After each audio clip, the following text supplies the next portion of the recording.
Considérons la voie de Christ.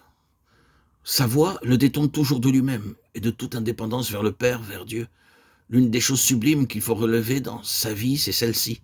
Comment est toujours sans hésitation ni aucune réserve, il se détourne de lui-même vers le Père, de toute ligne d'indépendance qui lui est proposée vers la dépendance du Père. Rien ne trouve sa source en lui-même.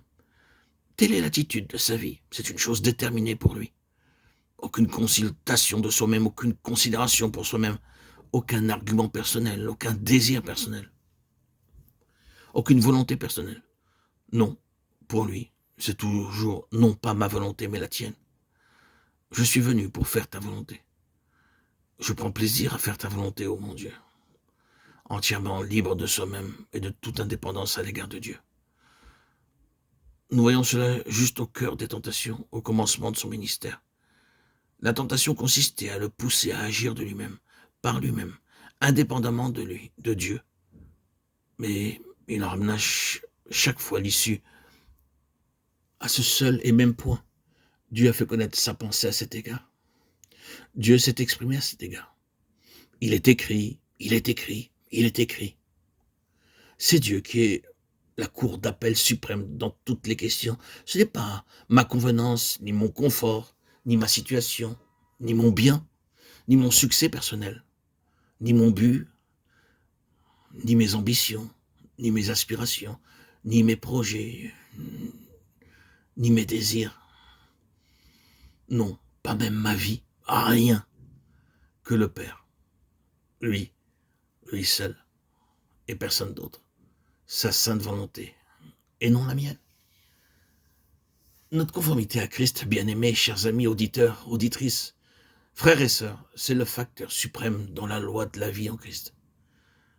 C'est la loi de la vie en Christ que de se détourner toujours de son moi et de sa propre âme pour se tourner vers Dieu. C'est se détourner de sa propre raison, de ses propres désirs, de sa propre volonté. C'est cela, la conformité à l'image du Fils de Dieu. C'est très pratique. Lorsque nous disons que nous avons été prédestinés à devenir conformes à l'image de son Fils, nous pouvons peut-être penser qu'il s'agit d'une œuvre secrète, cachée, imperceptible, qui s'accomplit sous la main du Saint-Esprit, sans que nous en ayons conscience. Mais ce n'est pas la vérité. Cette conformité à l'image du Fils de Dieu s'accomplit dans la ligne d'un choix définitif, d'un choix délibéré.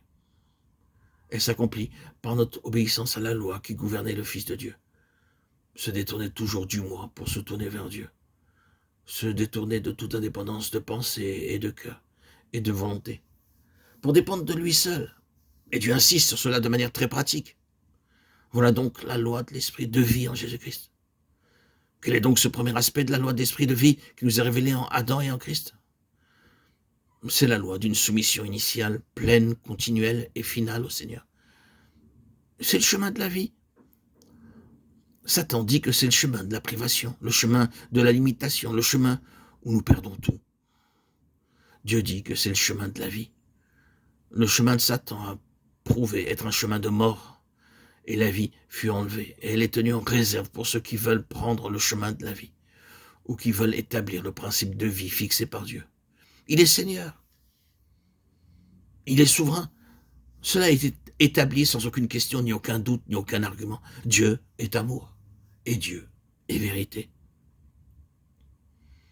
S'éloigner de ce fait, de la largeur d'un cheveu, c'est s'éloigner de la vie, sans saisir avec tout ce que cela signifie, c'est triompher dans la vie.